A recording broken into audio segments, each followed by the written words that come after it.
I'll do running, stretching, and then 3 gym sessions at about 11:30 a.m., 1:30 p.m., and 5:30 p.m., so I'm usually done by about 8 p.m. It's intense, but we do get to rest on the weekend. On a typical training day, I will get up at 6:30 a.m. and finish training at 8 p.m. Training always comes before breakfast. I implement fasted cardio before breakfast to build my fitness and burn fat. Unless you wake up 2 hours before you train, it's hard to have a breakfast first anyway, and we like to start early. Every fight is based on 3-minute rounds with 1-minute rests. So I head down to a 400 meters track and complete a 900 meters run within 3 minutes, followed by 1 minute's rest. I'll do that up to 8 times to help simulate the demands of a fight. Boxers learn from Brazilian footballers. I often go down to a sand pit and do a lot of boxing movements in the sand. It's very heavy on the legs, and it's similar to how the Brazilians learn to play football. If you look at top players like Pelé and Ronaldinho, their secret was to play football in the sand, because it builds up the strength and stability and balance in the legs. It really helps with my explosive agility too. Neck harnesses help you take a punch. As a heavyweight boxer, you need extremely strong neck muscles, so I train regularly with a neck harness. It can hold any amount of weight and really works your traps and neck area. You lean over the edge of a ring and let the weight dangle down, then use your neck strength to pull it up or down. You can do it forwards, backwards, or on both sides, so you strengthen every part of your neck. If you want glamour, this is the wrong sport.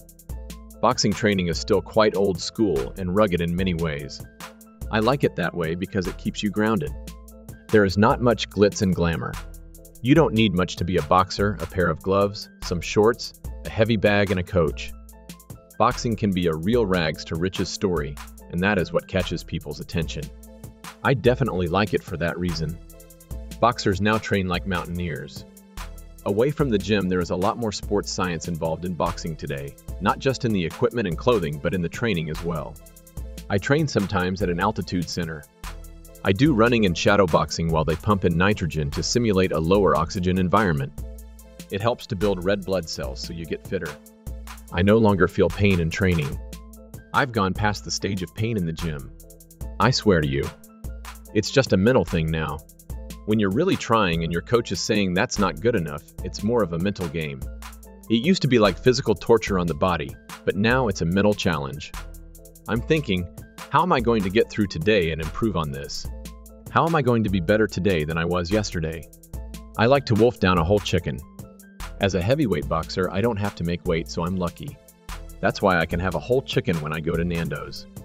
I normally use a company called Soulmate Food, who deliver healthy meals like fish, chicken, rice, and veg, but in the evening, I don't mind a Nando's. I usually have a whole chicken with a quinoa salad. You need to turn your core strength on and off. Heavyweight boxers are generally very tall now, which means we need a strong core to transfer all our force through the body when we punch. Heavyweights used to be short and stocky, but now we're tall and strong. I use a lot of TRX rows, medicine ball twists, and side planks. As a boxer, you have to learn to switch on and off, to relax your muscles then tense them up, so it's good to practice switching your core on and off when you train. Boxers don't really have to make sacrifices. Because of my hunger for this sport, there is not much I am missing out on. I can't say, I wish I was doing this or that instead. I'm a professional. This is what I want to do. The moments before a big fight are what matter. In that final walk to the ring, all I'm thinking is there is no turning back. This is all or nothing now. In every fight, I gain a new experience. My aim for my next fight is to relax and really center myself and do what I do day in, day out in the gym. In the gym, you can do amazing stuff, then on fight night, the pressure gets to you, and you can't always execute it. This time I'm going to keep my head in the game and stay chilled out. Outdoor training is completely different. You know, you have got the wind blowing in your face, it is hard to breathe, and I think it's like the old school.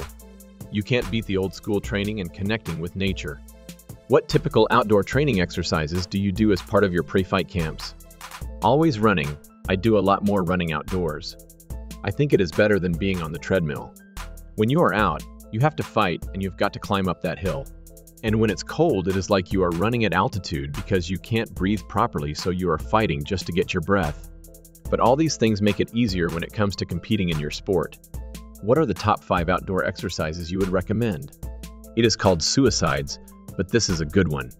You run between lampposts, so you run to a lamppost, jog to a lamppost, then walk to a lamppost. So you keep doing that back and forth to get your heart going. Then burpees are good for a full body exercise. Squats build the legs. Press ups build the chest. And the last one would be a nice 15-minute run to cool down. So you have some explosive work, some full body, some upper body, some lower body, and some long burning cardio too. Do you use any special kit outdoors, or do you tend to focus on bodyweight training? I don't use much kit outdoors, to be honest with you. I tend to do more bodyweight stuff. And running is bodyweight too. I do a lot of long distance running, which replicates carrying my body. I know if I can run for 40 minutes, it replicates carrying my body for 40 minutes in a boxing ring. Which outdoor training exercise do you dread the most? Sprints. High intensity stuff that is explosive. Imagine doing 100-meter sprints, resting for 10 seconds, then going again. You are performing at a high level with short rests, which is tough. And which outdoor training exercise do you enjoy the most? It is either running or football. But football is class. Normally when I go away, I play football. In London, it is hard because it is always work-based when we are here. But if I go away with the boys, we always play football, always. I still play a lot of football throughout the year.